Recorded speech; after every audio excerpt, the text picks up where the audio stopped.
कांग्रेस के कार्यकर्ता नारे लगा रहे थे, उधर एआई समिट में मौजूद लोग उनके सामने डट के खड़े हो गए, क्योंकि वहां मौजूद लोगों को समझ में आ गया था कि ये लोग देश की छवि खराब कर रहे हैं, ये तमाशा कर रहे हैं। वहां बहसबाजी हो गई, मारपीट की नौबत आ गई। लोगों ने यूथ कांग्रेस के कार्यकर्ताओं को दौड़ा दौड़ा कर पीटना शुरू कर दिया। आप देखिए कैसे इनको लात मारी है लोगों ने, और कैसे कोहनी मारी है, और कैसे घम्मा मारा। आप देखिए कि लोग लड़ गए भाई कि तुम कॉम्प्रोमाइज्ड हो, क्या झूठे बोल रहे हो ये सब कि पीएम कॉम्प्रोमाइज्ड है। एआई समिट में उसके बाद देखिए कैसे दौड़ा दौड़ा के मारा बढ़ गया, तो पुलिस ने मोर्चा संभाल लिया। पुलिस आई तो यूथ कांग्रेस के कार्यकर्ता भागने लगे। दिल्ली पुलिस के हत्थे यूथ कांग्रेस के 4 लोग चढ़ गए। तेलंगाना से Narasimha Yadav, national coordinator youth Congress. Bihar से 35 साल के कृष्णा हरि, राष्ट्रीय सचिव यूथ कांग्रेस। बिहार से 33 साल के कुंदन यादव, बिहार प्रदेश सचिव यूथ कांग्रेस। और यूपी से अजय कुमार, प्रदेश उपाध्यक्ष यूथ कांग्रेस।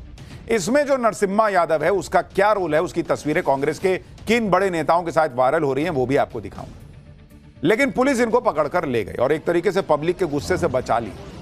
भारत के एआई समिट में यूथ कांग्रेस के कार्यकर्ता कैसे घुस गए, उनके पास टी शर्ट कहां से आ गई, इस तरह के सवाल भी उठ रहे हैं। इस पर दिल्ली पुलिस ने बताया कि आज एआई समिट में आम जनता की भी एंट्री थी। यूथ कांग्रेस के कार्यकर्ताओं ने पहले ही रजिस्ट्रेशन करा रखा था, उसी रजिस्ट्रेशन के जरिए इनकी एंट्री हुई। यानी कांग्रेस के संगठन के लोगों ने पहले से ही यह प्लानिंग की हुई थी कि वो भारत के एआई समिट में जाकर हंगामा करेंगे। मतलब कोई अचानक से प्लान नहीं बना, ये कई दिनों की प्लानिंग थी। सूत्रों से खबर है कि पहले इनका प्लान ये था कि ये काले छाते पर प्रिंट स्टिकर लेकर घुसने वाले थे, लेकिन फिर इन्हें लगा कि चेकिंग में तो छाता पकड़ा जाएगा, तो उन्होंने वो प्लान ड्रॉप कर दिया और बाकायदा टी शर्ट पर प्रिंट स्टिकर लगाकर ये लोग एआई समिट में पहुंचे। ये स्टिकर कहां प्रिंट हुए, अब इसकी भी जांच चल रही है। ये लोग कैसे पीएम मोदी के विरोध वाली टी शर्ट लेकर अंदर पहुंचे, उसकी भी तस्वीर देखिए। यूथ कांग्रेस के कार्यकर्ता जब भारत मंडपम में पहुंचे तो उन्होंने नॉर्मल प्लेन टी शर्ट पहनी हुई थी, व्हाइट, अंदर प्रिंट करा रखा था। जब ये वहां पहुंच गए, थोड़ा इकट्ठा होकर माहौल वाल देख लिए, तो सब ने कपड़े उतारे, टी शर्ट उल्टा किया, उसमें फोटो दिख गया और वैसे ही नंगे अपना चल दिए प्रदर्शन करने। आप देखिए ये कैसे पूरा प्रोटेस्ट स्टार्ट हुआ, ये उसकी तस्वीर है कि कैसे ये लोग वहां चुपचाप खड़े रहे और उसके बाद एकदम से पीएम इस कॉम्प्रोमाइज करके कपड़ा उतार के शुरू हो गए।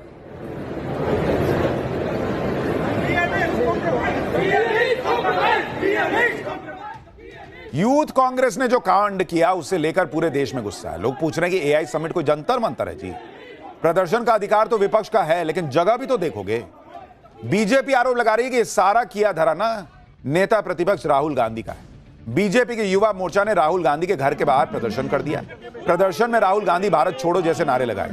बीजेपी ने कहा कि कांग्रेस खुद राष्ट्रीय शर्म का कारण बन गई। सुनिए संबित पात्रा को वो क्या कह रहे हैं, राहुल गांधी और कांग्रेस पार्टी को सबसे बड़ा गद्दार कैसे बता रहे हैं। ये प्लानिंग कहां बनी थी? ये कोई सड़क चलते हुए यूथ कांग्रेस के किसी लीडर ने ये प्लानिंग नहीं बनाया। ये राहुल गांधी, सोनिया गांधी और प्रियंका वाड्रा की मौजूदगी में राहुल जी के निवास स्थान पे ये प्लानिंग किया गया था। ये प्रयोग है, ये संयोग नहीं है। मगर राहुल गांधी और Congress party, the traitors of the highest order, देश के सबसे बड़े गद्दार, रंग में भंग डालना इनका काम है। जहां देश आगे बढ़ेगा, जहां देश में खुशियों की रंग छाएगी, वहां वो भंग जरूर डालेंगे। ये गद्दार है, topless, brainless and shameless. BJP ने आरोप इसलिए लगाया क्योंकि कांग्रेस के जो प्रदर्शनकारी पकड़े गए उनकी फोटो कांग्रेस के बड़े नेताओं के साथ वायरल हो रही है। जैसे आप देखिए कि यूथ कांग्रेस का आरोपी नरसिम्हा यादव, इसकी एक फोटो तेलंगाना के सीएम रेवंत रेड्डी के साथ वायरल हो रही है सोशल मीडिया पर। इसी तरह से प्रियंका वाड्रा के साथ एक फोटो वायरल है। दावा है कि नरसिम्हा यादव ने प्रदर्शन की सारी प्लानिंग की थी। आज जब यूथ कांग्रेस का शर्मनाक कांड हुआ और देश को दुनिया के सामने शर्मसार किया गया, तो बीजेपी ने आज राहुल गांधी की नागरिकता का भी सवाल उठा दिया। राहुल गांधी पर आरोप लगाते हुए कई लोग कोर्ट जा चुके हैं कि राहुल गांधी के पास दोहरी नागरिकता है। ऐसी याचिकाओं में यह गंभीर दावा करते हुए आरोप लगाया गया था कि राहुल गांधी के पास ब्रिटेन की भी नागरिकता है। जो लोग यह आरोप लगाते हुए कोर्ट पहुंचे थे वो इस बात की मांग करते हैं कि राहुल गांधी की नागरिकता की सीबीआई जांच हो। कई बार गृह मंत्रालय को भी कुछ लोगों ने लिखा कि राहुल गांधी की नागरिकता रद्द कीजिए। कोर्ट भी गृह मंत्रालय से पूछ चुका है कि भाई आपका क्या स्टैंड है इस पर। लेकिन आज बीजेपी ने राहुल गांधी की नागरिकता को लेकर कुछ कहा है। पहले वो सुनिए, फिर उसका मतलब बताता हूं। कौन कॉम्प्रोमाइज्ड है? जिस राहुल गांधी के ऊपर इस देश के एक सम्मानित अदालत पर नागरिकता के प्रश्न को लेकर केस चल रहा है कि वो भारत के नागरिक है कि नहीं। मुझे तो पूरा शक है अब इस घटना के पश्चात कि वास्तविक रूप में ये केस जब कंक्लूड होगा तो क्या धमाका होगा। वास्तविक रूप में वो इस देश के नागरिक के तरह तो बिहेव नहीं कर रहे हैं। Rahul Gandhi is not behaving as the citizen of this country, जो शायद देश के नागरिक भी नहीं है, ये देशभक्त है। संबित पात्रा दो बातें कह रहे हैं कि एक तो जब केस कंक्लूड होगा तो धमाका होगा, तो क्या वो इशारा कर रहे हैं कि राहुल गांधी की नागरिकता जा सकती है। दूसरी बात कि वो कह रहे हैं कि भाई राहुल गांधी नागरिक हैं या नहीं है, इसका केस चल रहा है। लेकिन सवाल तो यह है कि आप जवाब क्यों नहीं देते, गृह मंत्रालय क्यों नहीं जवाब देता कि उसका स्टैंड क्या है इसको लेकर। केस जल्दी खत्म कराइए। यूथ कांग्रेस के शर्मनाक कांड के बाद बीजेपी ने राहुल गांधी की नागरिकता का मुद्दा फिर उठा दिया है। उधर दूसरे लोग भी कांग्रेस को इस हरकत पर जमकर उसकी धुलाई कर रहे हैं। जैसे कुमार विश्वास, उन्होंने लिखा कि एक अंतर्राष्ट्रीय मंच पर जहां विश्व भर के सबसे महनीय मेहमानों के सामने देश अपनी तकनीकी शक्ति को सिद्ध करने पर जुटा पड़ा है, वहां देश के प्रधानमंत्री के खिलाफ यह नंगा प्रदर्शन वस्तुतः विपक्ष के मुद्दाहीन नंगपन का प्रदर्शन। दुखद है कि कांग्रेस जैसी पुरानी व वैचारिक रूप से पकी हुई पार्टी में मुद्दों का इतना भीषण अकाल आ पड़ा है। आपसे ना हो पाएगा भाई। सिर्फ दूसरे लोग ही नहीं भाई, खुद इंडी वाले भी कांग्रेस की धुलाई कर रहे हैं। सुनिए इनके खुद के इंडी गठबंधन वाले क्या कह रहे हैं इस प्रदर्शन को लेकर। मैं समझता हूं कि एक समिट में इस तरह से प्रोटेस्ट की, मैं समझता हूं that was not a good choice. ये एक बेहतर विकल्प प्रदर्शन करने के लिए कोई और जगह चुन लेते। मेहमानों के सामने ऐसा प्रदर्शन नहीं करना चाहिए था। आप सोचिए कि कांग्रेस ने कितना बड़ा कांड किया है कि उनके खुद के साथी उनको डिफेंड नहीं कर पा रहे, लेकिन कांग्रेस के लोग कर रहे हैं। अभी आपको दिखाऊंगा कि इतने के बावजूद कांग्रेस इसको डिफेंड कर रही है। लेकिन पहले आप देखिए कि इनकी धुलाई कैसे हर तरफ चल रही है। मीम पे मीम बन रहे हैं।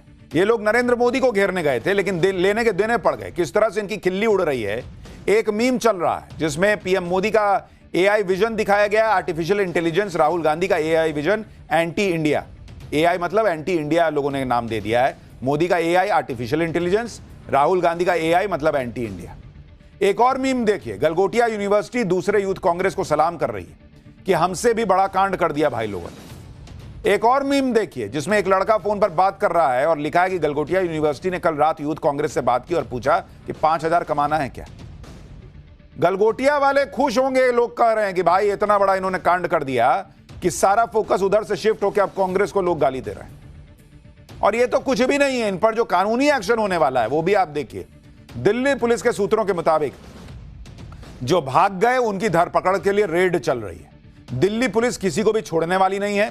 दिल्ली पुलिस पूछताछ कर रही है, उसमें कुछ नाम सामने आए हैं। जो गिरफ्तार हुए हैं उन पर गैर जमानती धाराएं लगाई गई। इसमें सरकारी काम में बाधा डालना, सरकारी कर्मचारियों के साथ मारपीट करना, आपराधिक साजिश रचने जैसी धाराएं जोड़ दी गई। नॉन बेलेबल धाराएं लगा दी गई हैं। लेकिन आप यह भी देखिए कि इतना सब कुछ हो गया, हर कोई इस तरह की हरकत को गलत बता रहा है सिवाय कांग्रेस को छोड़कर। कांग्रेस भाई इसको भी डिफेंड कर ले रही है। कांग्रेस के नेता यूथ कांग्रेस के प्रदर्शन को देश के युवाओं का गुस्सा बता रहे हैं। अरे देश के युवाओं का गुस्सा है तो एआई समिट में घुस के करोगे क्या? जंतर मंतर का रास्ता नहीं पता था, या वहां ऑटो नहीं जाता था, या वहां कपड़े उतारने में बाहर ठंड लग रही थी, अब तो ठंड भी उतनी नहीं रह गई। आप सोचिए बॉस कांग्रेस का लेवल क्या है। एक तो शर्मनाक कांड कर रहे हैं और उससे डबल शर्मनाक उसको डिफेंड कर रहे हैं। आप सुनिए पवन खेड़ा कह रहे हैं कि एआई समिट नहीं तो क्या बेसमेंट में प्रोटेस्ट करेंगे। सुनिए सुप्रिया श्रीनेत पूछ रही हैं कि जब पीएम मोदी ट्रंप चीन के सामने सरेंडर करते हैं तो देश की छवि खराब नहीं होती है। बॉस अनबिलीवेबल है कि इसको भी ये लोग डिफेंड कर रहे हैं। सुनिए जरा इन लोगों को। प्रोटेस्ट कहां करना चाहिए जनाब? किसी की बेसमेंट में जाकर प्रोटेस्ट करें। प्रोटेस्ट वहीं होता है जहां लोगों को दिखता है। प्रोटेस्ट वहीं होता है जहां मीडिया के कैमरा होते हैं। प्रोटेस्ट और कहां होगा? हम कहां बोलें? चलिए आप बता दीजिए साहब, एक जगह बता दीजिए कि वहां जाकर बोलिए, हम कोई नहीं आएंगे, किसी को डिस्टर्ब मत करिए। प्रोटेस्ट डिस्टर्ब करने के लिए होता है। अब किसी को नजर आती नहीं कोई दरार, घर की हर दीवार पर चिपके हुए हैं इश्तिहार। आज इंडियन यूथ कांग्रेस ने उन इश्तिहारों को खींचकर फाड़ दिया। आज मीडिया के चरण चुंबकों को देश की छवि वाली लाइन दी गई है। देश की असल छवि हर हाल में मोदी जी का चरणवंदन करने को मजबूर, असल मुद्दों से कोसों दूर, गोदी गिद्ध खराब करते हैं। So please just shut up and sit down. So please just shut up and sit down, ये कांग्रेस पार्टी को पब्लिक कह चुकी है बॉस। 100 सीट नहीं आती इनकी, चुनाव पे चुनाव हारते हैं, और उसके बाद नौटंकी ये कि भाई मीडिया क्या कर रही है। और ये जो मैडम बोल रही है, ये खुद पहले मीडिया में थी, आज कांग्रेस में चली गई हैं, दूसरों को ज्ञान बांट रही हैं। पवन खेड़ा कह रहे हैं कि कहां प्रदर्शन करें, हंगामा करने के लिए इस तरह की चीजें होती हैं। क्यों जंतर मंतर नहीं दिखता? अन्ना हजारे ने इतना बड़ा प्रदर्शन किया था, किसी समिट में घुस के किया था क्या? रामलीला मैदान में किया था, वो जगह नहीं दिखती? या रामलीला मैदान भरने के लिए पब्लिक नहीं आएगी आपके पास? आप सोचिए बॉस, इतना सब कुछ हो गया, उसके बाद बेशर्मी से इसको डिफेंड कर रहे हैं। मोदी कॉम्प्रोमाइज नहीं है, इनकी सोच कॉम्प्रोमाइज्ड है, इनका विजन कॉम्प्रोमाइज्ड है, इनकी पॉलिटिकल समझ कॉम्प्रोमाइज्ड है। और राहुल गांधी ऐसे ही लोगों से घिरे हुए हैं। यही लोग कहे होंगे कि सर रहने दीजिए, बहुत बढ़िया किया, मजा आ गया एकदम, पब्लिक खुश है। पब्लिक खुश है, गाली दे रही है पब्लिक। कांग्रेस के युवा संगठन के प्रदर्शन को डिफेंड करने के लिए कांग्रेस के नेता साल 2010 की कहानी ले आए। मनीष तिवारी क्या कह रहे हैं कि 2010 में जब कॉमनवेल्थ गेम्स के दौरान पूरी दुनिया की नजर भारत पर थी, विश्व के खिलाड़ी और अंतर्राष्ट्रीय मीडिया भारत में मौजूद थे, तब भाजपा ने देश भर में आंदोलन किए थे। तब देश की प्रतिष्ठा खतरे में नहीं थी, लोकतंत्र में विरोध अधिकार है। कांग्रेस नेता कह रहे हैं कि कॉमनवेल्थ गेम्स के समय बीजेपी अध्यक्ष नितिन गडकरी और उनके नेता देश भर में विरोध प्रदर्शन कर रहे थे। क्या तब देश की इमेज की चिंता नहीं थी?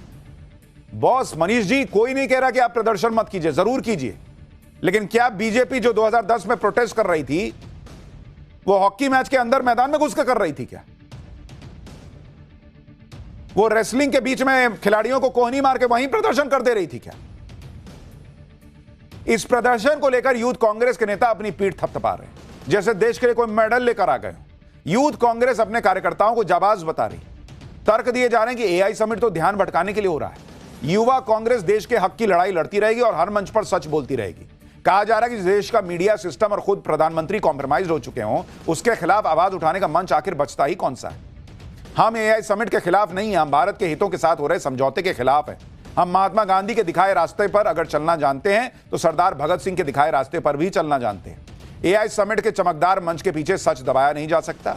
जब देश हित से ऊपर कॉर्पोरेट हित दिखे और विदेश नीति में नरमी साफ नजर आए, तब विरोध कर्तव्य बन जाता है। ये महात्मा गांधी के रास्ते पर चल रहे हैं। महात्मा गांधी ने कहा था कि आजादी के बाद कांग्रेस को डिसमेंटल कर देना। वो शायद समझ गए थे कि राहुल गांधी की कांग्रेस बनते बनते कांग्रेस का यह हाल हो जाएगा।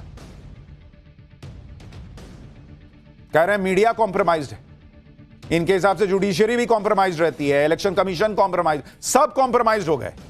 इनकी पॉलिटिकल समझ कॉम्प्रोमाइज नहीं है कि ये करेंगे तो पब्लिक क्या करेगी।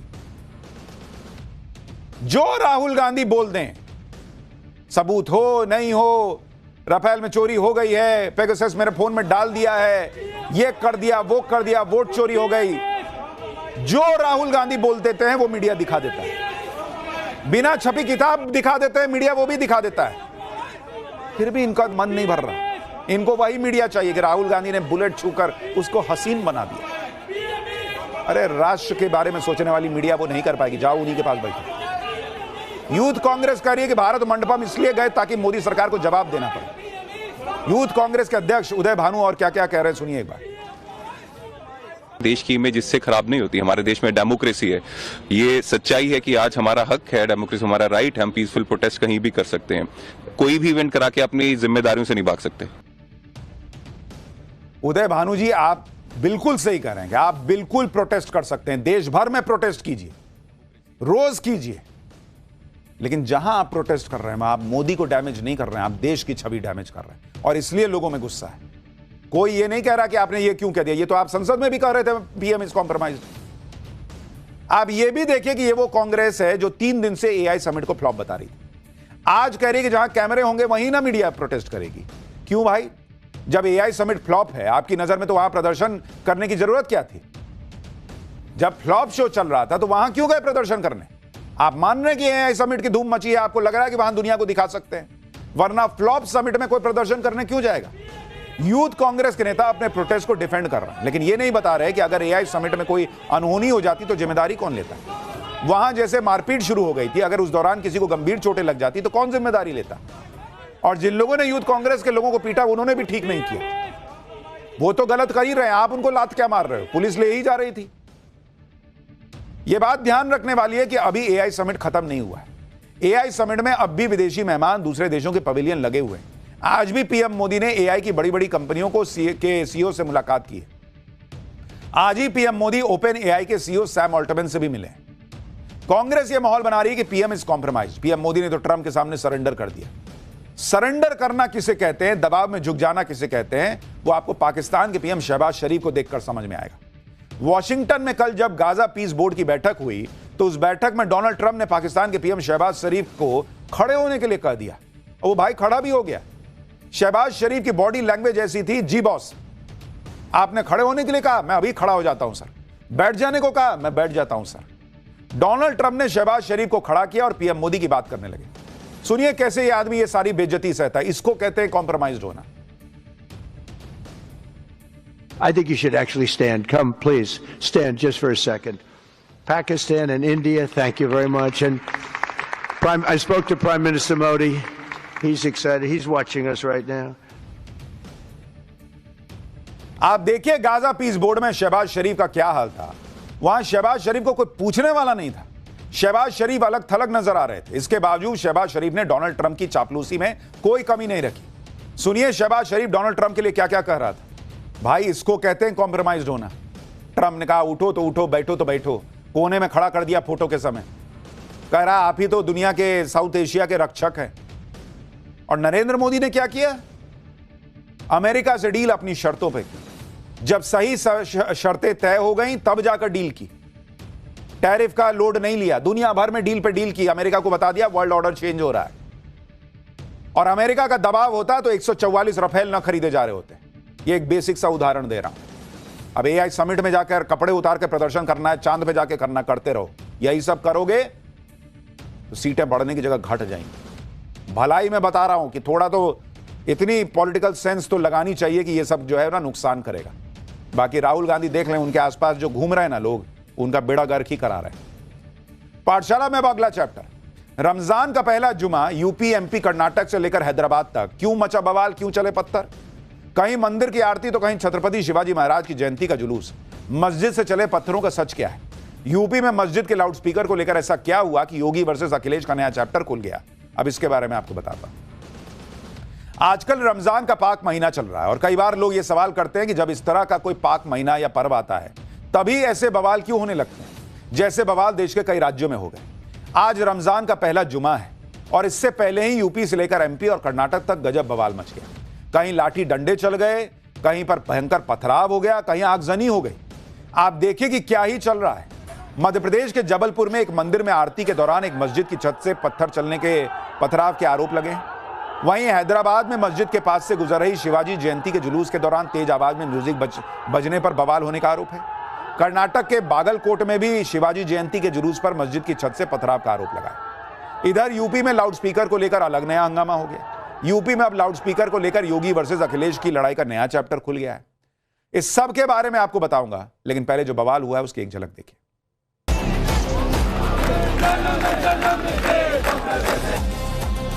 से पत्थर फेंके गए हैं और छत को जमीन दोस्त करने की मांग है हमारी। रमजान के महीने को देखते हुए अगर हम लोगों को ये व्यवस्था दे दें। उस वक्त की परंपरा है जब घड़ी होती रही थी। जैसे ही पर्व त्योहारों का समय आता है वैसे ही इस तरह के बवाल शुरू हो जाते हैं। कहीं पत्थर, कहीं कुछ और हंगामा। एमपी के जबलपुर में इसी तरह का कांड हुआ। आरोप है कि मंदिर में आरती के दौरान पास में मौजूद मस्जिद से आई भीड़ ने अंदर घुसकर तोड़फोड़ की कोशिश की। मंदिर में आरती कर रहे लोगों को घसीटकर बाहर निकाला गया और उनके साथ मारपीट।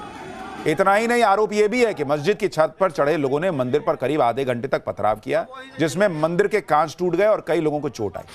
जिस वक्त पथराव हुआ उस वक्त का ये वीडियो आपको दिखा रहा। लोग बकायदा वीडियो बना के दिखा रहे हैं कि देखो मस्जिद के ऊपर कोई चढ़ा हुआ और पत्थर चला रहा है। जबलपुर में मचा बवाल इतना भयंकर था कि पुलिस को भी इसे काबू करने में पसीने छूटे। समझाने के बाद भी जब बवाल कर रहे लोग नहीं माने तो पुलिस को उन्हें खदेड़ने के लिए आंसू गैस के गोले दागने पड़े। तनाव को देखते हुए आसपास के 10 से अधिक थानों से पुलिस फोर्स बुलानी पड़ी। इसके बाद लोगों को कंट्रोल करने के लिए पुलिस ने इलाके में फ्लैग मार्च भी निकाला। अब एक और तस्वीर देखिए। मंदिर के बाहर बिखरे हुए पत्थर इस बात की गवाही दे रहे हैं कि किस तरह वहां पर पथराव। देख रहे हैं, पत्थर ही पत्थर दिख रहा है। पुलिस ने बवाल में शामिल करीब 50 लोगों को हिरासत में लिया है। दावा किया गया कि सीसीटीवी फुटेज की मदद से बाकी उपद्रवियों की पहचान की जा रही है। जबलपुर में जिस जगह पर यह बवाल हुआ वहां दुर्गा मंदिर और मदीना मस्जिद बिल्कुल आमने सामने बने हुए हैं। बताया जा रहा है कि दुर्गा मंदिर और उसके पास बनी मस्जिद में आरती और अजान एक ही समय पर हो रहे थे। इसी दौरान लाउडस्पीकर की तेज आवाज को लेकर दोनों पक्षों में कहासुनी शुरू हुई और देखते ही देखते मामला पथराव तक चला गया। आरोप है कि मस्जिद से आई भीड़ ने मंदिर में घुसकर तोड़फोड़ की कोशिश की और मस्जिद की छत से मंदिर पर पथराव शुरू हो गया। शुरुआती जांच के बाद प्रशासन ने भी माना है कि इस बवाल की शुरुआत लाउडस्पीकर की आवाज को लेकर हुई। जबलपुर के कलेक्टर को सुनिए। बेसिकली जो अपना पत्थरबाजी इस बात को लेकर हुई थी कि साउंड जो है उसको थोड़ा सा साउंड की जो ये है डेसिबल जो है उस हाइट है उसको लेकर मंदिर के साउंड के मस्जिद के साउंड दोनों के आपस में दोनों वर्तमान कंडीशन। मंदिर में हुए पथराव के खिलाफ आज हिंदू संगठनों ने मोर्चा खोल दिया।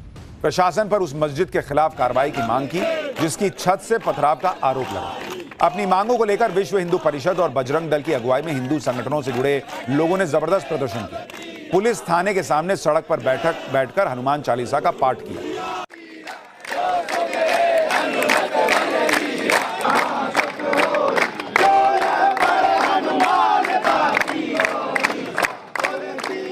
सुनिए पूरे बवाल पर पुलिस ने क्या कहा है। प्रोसेशन मस्जिद के पास आते हुए थोड़ा सा दूर था मस्जिद से, मस्जिद की तरफ से 2 पत्थर आए। वो 2 पत्थर अभी तक जो हमें प्रिलिमिनरी इन्फॉर्मेशन मिली है वीडियो चेक करके, 2 पत्थर में से दोनों हमारे पुलिस कांस्टेबल, एक हमारा पुलिस कांस्टेबल और एक मेरे शोल्डर की तरफ गिरा। लाउडस्पीकर को लेकर एक ऐसा बवाल यूपी में भी छिड़ गया है जिसके बाद योगी वर्सेस अखिलेश का नया चैप्टर खुल गया। दरअसल यूपी विधानसभा में अखिलेश यादव की पार्टी के विधायक ने रमजान का हवाला देते हुए मस्जिदों में लाउडस्पीकर के इस्तेमाल की छूट देने की मांग उठाई। समाजवादी पार्टी के चीफ व्हिप कमाल अख्तर ने सहरी और इफ्तार के वक्त लाउडस्पीकर से ऐलान करने की इजाजत मांगी, जिसे सुप्रीम कोर्ट के आदेश का हवाला देते हुए योगी सरकार के मंत्री ने खारिज कर दिया। अखिलेश की पार्टी के विधायक की मांग और उस पर योगी के मंत्री का जवाब सुनिए। पिछले दिनों सरकार की तरफ से ज्यादातर धार्मिक स्थलों से लाउडस्पीकर हटा दिए गए हैं, तो सरकार समय समय पे सर त्योहारों के लिए परमिशन देती रहती है। तो मेरा आपसे अनुरोध है सर कि रमजान के महीने को देखते हुए अगर हम लोगों को ये व्यवस्था दे दें कि एक इस व्यवस्था के लिए परमिशन दे दी जाए पूरे प्रदेश के अंदर, तो लोगों को सर बहुत राहत मिलेगी। आजकल हर व्यक्ति के पास, चाहे वो छोटा से छोटा आदमी, आज सब्जी वाले, ठेले वाले, रिक्शे वाले, कमजोर से कमजोर आदमी मोबाइल रखता ना, और उसमें मोबाइल में टाइम भी आता है। तो अब आवश्यकता तो है नहीं। जो उस वक्त की परंपरा है जब घड़ी होती नहीं थी, उस वक्त हम किसी की धार्मिक मान्यताओं में किसी प्रकार का कोई हस्तक्षेप नहीं करते वैसे भी, लेकिन ये व्यवस्था चिल्लाने वाली, ये इसके बारे में तो सुप्रीम कोर्ट ने आदेश दिया, ये हमारा आदेश नहीं है हमारे पास। यानी योगी सरकार ने क्लियर कर दिया कि भाई लाउडस्पीकर वाला मामला नहीं चलेगा। पाठशाला में अब अगला चैप्टर, कहीं बोट पलट जा रही, कहीं रस्सी टूटी, कहीं जान चली गई। एडवेंचर स्पोर्ट्स में ऐसे ऐसे हादसे हो रहे हैं कि आपकी रूह कांप जाएगी बॉस देख। बच्ची खाई में गिर गई, कहीं पैराग्लाइडिंग तो कहीं राफ्टिंग में हादसा हो रहा है। बहुत से लोग एडवेंचर स्पोर्ट्स में हिस्सा लेते हैं। ये चैप्टर देख लो भाई क्या ही चल रहा है। आजकल ऐसे ऐसे हादसे होते हुए दिख रहे हैं कि लोग कांप जा रहे हैं कि कहीं बाहर घूमने जाएं तो थ्रिल करने के लिए कुछ करें या चुपचाप घूमकर घर लौट आएं, क्योंकि कहीं झूला टूट जा रहा है, कहीं जिप लाइन से लोग गिर जा रहे हैं। ये देखिए, किसी की गर्दन टूट जा रही है, कहीं बोट टकरा जा रहा है। एडवेंचर स्पोर्ट्स तो बड़ा रिस्की होता जा रहा है भाई। जहां कहीं भी water, river rafting, bungee jump, ये देखिए बोट टकरा गई। बंजी जंपिंग, जिप लाइनिंग, ऐसी एक्टिविटीज होती हैं, वहां से ऐसे ऐसे वीडियो आ रहे हैं कि सबको डर लग जा रहा है कि भाई ये करना है कि नहीं करना है, क्योंकि एडवेंचर के नाम पर ये सब स्पोर्ट्स तो हो रहे हैं, लेकिन क्या पूरे सेफ्टी नॉर्म्स हैं, इसे कोई देख ही नहीं रहा। और इसी लापरवाही का नतीजा वो लोग भुगत रहे हैं जो एडवेंचर के लिए बाहर निकलते हैं, लेकिन यही उनके लिए आफत बन जा रही। कई बार तो लोगों की जान चली जा रही। जैसे आप देखिए कि उत्तराखंड के पौड़ी गढ़वाल में आज 2 नावों की टक्कर की दिल दहला देने वाली तस्वीर आई। हादसा कैसे हुआ और किसकी लापरवाही से, ये आपको बताऊंगा। इसके साथ ही एडवेंचर गेम्स के दौरान हुए हादसों की वो भयानक तस्वीरें दिखाऊंगा जिसमें लोगों की जान तक चली गई। मेलों में भी मौज मस्ती और एडवेंचर के लिए बड़े बड़े झूले लगा दिए जा रहे हैं। रोमांच को करीब से महसूस करने का शौक लोगों को झूलों तक खींच कर ले जा रहा है, लेकिन वहां अलग कांड हो जा रहा है। राफ्टिंग के नाम पर जानलेवा राइड की तस्वीरें उत्तराखंड के पौड़ी गढ़वाल से जो आई, पहले वो देखी, जहां बीच नदी में दो बोट की आपस में जोरदार टक्कर हो गई। देख रहे हैं, एक दूसरे पे चढ़ गया भाई। कैसे एक बोट दूसरी बोट के ऊपर से चढ़कर गुजर गई। लोगों को लगा कि बोट वाले ने तो मार ही दिया। हादसे को देखकर लोग चिल्लाने लगे। बताया जा रहा है कि यह वीडियो 15 फरवरी का है। अलकनंदा नदी में धारी देवी मंदिर के पास बोट राइड चल रही थी। इस दौरान एक बोट की स्पीड इतनी ज्यादा थी कि कंट्रोल खो दिया उसने और सामने बोट आ रही थी, उस पर चढ़ गया। टक्कर लगते ही बोट चला रहा शख्स पानी में कूद गया। टक्कर इतनी तेज थी कि एक बोट कुछ देर तक नदी के बीच गोल गोल घूमती चली गई। बाद में रेस्क्यू टीम ने बोट चालक को सुरक्षित बाहर निकाल लिया। गनीमत यह रही कि दोनों बोट में पर्यटक मौजूद नहीं थे। अगर दोनों में से एक भी बोट में पर्यटक होते, माथा फट जाता उनका। देखिए किस तरह से बोट चढ़ गई। कहां है सेफ्टी नॉर्म्स? इस बोट हादसे में तो हालांकि कोई घायल नहीं हुआ, लेकिन मनाली में घूमने आए परिवार की किस्मत अच्छी नहीं थी। एक बच्ची जिपलाइन पर राइड करते वक्त हादसे का शिकार हो गई। जिपलाइन जब आधे रास्ते में पहुंची तो उसका सेफ्टी हुक ही टूट गया और त्रिशा नाम की बच्ची 30 फीट गहरी खाई में जा गिरी। हादसे के बाद चीख पुकार मच गई। वहां लोगों ने किसी तरह बच्ची को बाहर निकाला और अस्पताल में भर्ती करा। तो क्या तुम्हारा सेफ्टी नॉर्म तुम फॉलो कर रहे थे भाई कि बच्ची जो है वो उसका जिपलॉक टूट गया और वो खाई में गिर गई? ये लोग तो एडवेंचर के लिए पैराग्लाइडिंग कर रहे थे, जिनकी तस्वीरें अब आपको दिखा रहा हूं। लेकिन देखिए खेल कितना खतरनाक है। ये उत्तराखंड के बागेश्वर की तस्वीर है, जहां पैराग्लाइडिंग चैंपियनशिप चल रही थी। इस दौरान 2 प्रोफेशनल पैराग्लाइडर हादसे का शिकार हो गए। बताया जा रहा है कि लैंडिंग से ठीक पहले दोनों ने अपने ग्लाइडर से नियंत्रण खो दिया था, जिसके बाद वो तेजी से जमीन पर जा गिरे। हादसे में दोनों की जान बच गई, लेकिन गंभीर चोटें आई थी। पैराग्लाइडिंग में अगर रिस्क है तो राफ्टिंग में भी खतरा कम नहीं है। राफ्टिंग में भी बहुत हादसे होते जा रहे हैं। ये तस्वीरें ऋषिकेश की हैं, जहां राफ्टिंग के दौरान एक युवक पानी में गिर गया। बोट पर और भी लोग मौजूद थे। लोगों को लगा कि युवक को बचा लिया जाएगा, लेकिन लहरों के आगे किसी की नहीं चली और युवक की मौत हो गई। ऋषिकेश में ही राफ्टिंग के दौरान एक और हादसे की तस्वीरें आई थी, जहां पानी में गिरे युवक को ट्रेनर अपने साथ खींच लाया। रस्सी की मदद से उसे पानी से बाहर निकाला गया। शुरुआत में ऐसा लगा कि युवक की मौत हो गई है, लेकिन रेस्क्यू टीम ने तुरंत ही CPR दिया और युवक की जान बचाई। अगर आप भी एडवेंचर राइड्स के लिए जाने का प्लान कर रहे हैं तो कुछ सेफ्टी प्रिकॉशंस का ध्यान जरूर रखिए। जैसे एडवेंचर स्पोर्ट्स के शौकीनों को हमेशा सर्टिफाइड ऑपरेटर्स के साथ ही जाना चाहिए। बिना रजिस्ट्रेशन या अनअप्रूव्ड साइट्स पर एडवेंचर एक्टिविटी नहीं करनी चाहिए। खराब मौसम में पैराग्लाइडिंग या राफ्टिंग से बचिए। राइड के दौरान इक्विपमेंट फेलियर से बचने के लिए खुद पूरी जांच भी करनी चाहिए। एडवेंचर स्पोर्ट्स में सेफ्टी बेल्ट का सबसे ज्यादा ध्यान रखना चाहिए। पीक सीजन में भीड़ ज्यादा होती है, ऐसे में राइड के लिए जल्दबाजी नहीं करनी चाहिए। अगर मेडिकली फिट नहीं है तो ऐसी राइड्स पर जाने से बचिए जिसमें जोखिम है। बच्चों को ऐसी राइड्स पर जाने के लिए मजबूर मत कीजिए जिन पर वो नहीं जाना चाहते। जान का जोखिम सिर्फ एडवेंचर गेम्स का ही नहीं होता, बल्कि मेले में झूले वाली राइड भी दगा दे जाती है। हैरान करने वाली तस्वीरें ऋषिकेश से सामने आई, जहां एक मेले के दौरान एक महिला झूले पर लटक गई। जिस केबिन में महिला बैठी थी उसका दरवाजा अचानक खुल गया। इसके बाद महिला बाहर लटक गई। हादसे के बाद झूले को तो रोक लिया गया, लेकिन महिला इसी तरह काफी देर लटकी रह गई। इसी महीने हरियाणा के फरीदाबाद में लगे मशहूर सूरजकुंड मेले में भी भयंकर हादसा हुआ था। यहां सुनामी स्विंग नाम का खतरनाक झूला सेकंड भर में नीचे आके गिर गया। यह झूला सूरजकुंड मेले का सबसे खतरनाक झूला था, जो 180 डिग्री एंगल तक घुमा देता था। झूले ने 13 राउंड पूरे कर लिए थे, लेकिन 14वें राउंड में झूला एकदम से टूटा और बाईं तरफ जाके गिर गया। झूला गिरते ही लोग दौड़ पड़े और लोगों का रेस्क्यू शुरू किया, लेकिन तभी दूसरा हादसा हो गया। झूले का एक और हिस्सा जो ऊपर फंसा हुआ था वो नीचे आके गिर गया, जिससे कई लोग फंस गए। इस हादसे में एक पुलिस इंस्पेक्टर की मौत हो गई, जबकि 13 लोग घायल हुए। पिछले महीने ही मध्य प्रदेश के झाबुआ में मेले के दौरान ड्रैगन स्विंग झूला टूटकर गिर पड़ा। यहां पर झूले का होल्डिंग स्टैंड ही टूट गया था। हादसे के वक्त झूले पर करीब 30 स्कूली बच्चे सवार थे। झूला टूटकर दूसरी तरफ एक दीवार पर जा गिरा, जिसके बाद बच्चों ने कूदकर अपनी जान बचाई। इस हादसे में भी कई बच्चे घायल हो गए। बताया गया था कि मेले नियमों की जमकर धज्जियां उड़ाई गई थी, जिसकी वजह से इतना बड़ा हादसा हुआ। पैराग्लाइडिंग के दौरान तो सबसे ज्यादा हादसे होने की खबरें आ रही हैं, क्योंकि इस एडवेंचर गेम में सबसे ज्यादा रिस्क भी होता है। एक पैराग्लाइडर टेक ऑफ करते ही हादसे का शिकार हो गया।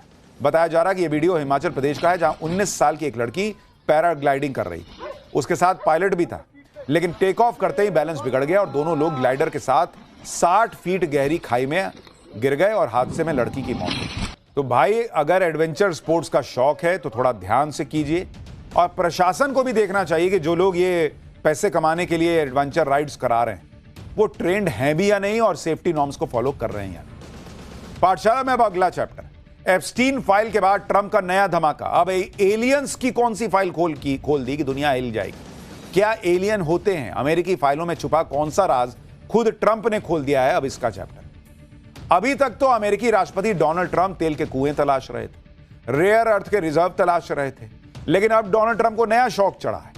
ट्रंप कह रहे हैं कि वो एलियंस की भी तलाश करेंगे और इस बात से डोनाल्ड ट्रंप ने नई खलबली मचा दी है, क्योंकि जिस वक्त अमेरिका में एप्स्टीन फाइल की चर्चा हो रही है, उधर डोनाल्ड ट्रंप ने एलियन फाइल्स खोलने का ऐलान करके सबको चौंका दिया है। आप सोचिए कि जिन एलियंस से दुनिया अनजान है, यही सवाल उठता रहता है कि एलियंस होते हैं या नहीं होते हैं, जिन्हें किसी ने देखा नहीं, जिनके बारे में यह पता नहीं कि एलियंस होते भी हैं या नहीं होते हैं। ट्रंप कह रहे हैं कि वो एलियन की फाइल खोलने जा रहे हैं। अब दुनिया भर में चर्चा हो रही है कि ट्रंप की इस एलियन फाइल्स में क्या है। ट्रंप एलियंस को लेकर क्या खुलासा करने वाले हैं जो दुनिया को नहीं पता। क्या ट्रंप के राज में अमेरिका दुनिया के सामने एलियन से जुड़ा वो राज खोलने जा रही है जिसे आज तक दबाकर रखा है अमेरिका ने? डोनाल्ड ट्रंप जिस एलियंस की फाइल्स को खोलने की बात कर रहे हैं, उसमें ऐसा क्या है जो पूरी दुनिया को हिलाकर रख सकता है? अमेरिका की सीक्रेट फाइलों में एलियन से जुड़े कौन से राज दबे हैं जो पहली बार दुनिया के सामने आ सकते हैं? आज उसके बारे में आपको बताने जा रहा हूं। देखिए, ये तो दुनिया कब से पूछती रही है कि क्या एलियन सच में होते हैं, क्या यूएफओ की कहानियां सच्ची हैं, क्या अमेरिकी सरकार ने नेवाडा में अपने एक सीक्रेट एयरबेस एरिया में 51 में एलियंस को छिपा कर रखा है? क्या अमेरिकी वैज्ञानिक एरिया 51 एलियन पर रिसर्च करने की जगह? ऐसे सैकड़ों सवाल हैं जिन पर दशकों से दावे किए जा रहे हैं, बहस की जाती रही है, लेकिन ठोस सबूत किसी के पास नहीं। अमेरिका पर आरोप लगते रहे कि उसने अपने सीक्रेट बेस एरिया 51 में एलियंस को छिपा कर रखा है, लेकिन अब इन सभी सवालों के जवाब बहुत जल्द मिल सकते हैं, क्योंकि अमेरिकी राष्ट्रपति डोनाल्ड ट्रंप ने ऐलान कर दिया है कि वो एलियंस को लेकर एरिया 51 से जुड़ी सीक्रेट फाइलों को खोलने जा रहे हैं। यानी एप्स्टीन फाइलों की तरह टॉप सीक्रेट एलियन फाइलें भी दुनिया के सामने आ जाएंगी, जो आपके कंप्यूटर स्क्रीन पर होंगी। जिस राज को अमेरिका ने दशकों तक दबा कर रखा था, उस राज को ट्रंप ने अचानक खोलने का फैसला क्यों कर लिया, यह बताऊंगा आपको। लेकिन पहले जान लीजिए कि ट्रंप ने एलियन फाइलों पर क्या ऐलान किया है। ट्रंप ने सोशल मीडिया पर लिखा है कि इस विषय यानी कि एरिया 51 में दिखाई गई अपार रुचि को देखते हुए मैं युद्ध सचिव, अन्य संबंधित विभागों और एजेंसियों को निर्देश दूंगा कि वो एलियन और ब्रह्मांड में जीवन, अज्ञात हवाई घटनाओं यानी यूएपी और अज्ञात उड़न तश्तरियों यानी यूएफओ से जुड़ी सरकारी फाइलों की पहचान करने और उन्हें जारी करने की प्रक्रिया शुरू कर दें। आप सोच रहे होंगे कि एरिया 51 के जिस राज को अमेरिका ने आज तक दबा कर रखा, उसे ट्रंप पूरी दुनिया को क्यों बताने जा रहे हैं? उसका जवाब है अमेरिका के पूर्व राष्ट्रपति बराक ओबामा का एलियंस पर एक बयान। दरअसल माना जाता है कि जो अमेरिका का राष्ट्रपति बन गया, उसे अमेरिकी एयरफोर्स एरिया 51 का राज बता दिया जाता है। इसलिए एलियन को लेकर बराक ओबामा का बयान सोशल मीडिया पर जबरदस्त वायरल है। एक पॉडकास्ट में पूर्व अमेरिकी राष्ट्रपति बराक ओबामा ने एलियंस के बारे में यह कहकर खलबली मचा दी थी कि एलियन के वजूद से इनकार नहीं किया जा सकता। ओबामा का वो पुराना बयान सुनिए, फिर आपको बताता हूं कि इस बयान पर ट्रंप ने क्या कह दिया है, जो एलियंस को लेकर एक बड़ी जानकारी है। भाई, ट्रंप ने क्यों कहा कि ओबामा ने सीक्रेट जानकारी पब्लिक कर दी? ओबामा को क्लासिफाइड जानकारी नहीं देनी चाहिए थी। ट्रंप ने यह भी कहा कि ओबामा ने बड़ी गलती कर दी है, इसलिए अब वो ओबामा को इस मुसीबत से बाहर निकालने के लिए फाइलें डी क्लासिफाई कर सकते हैं।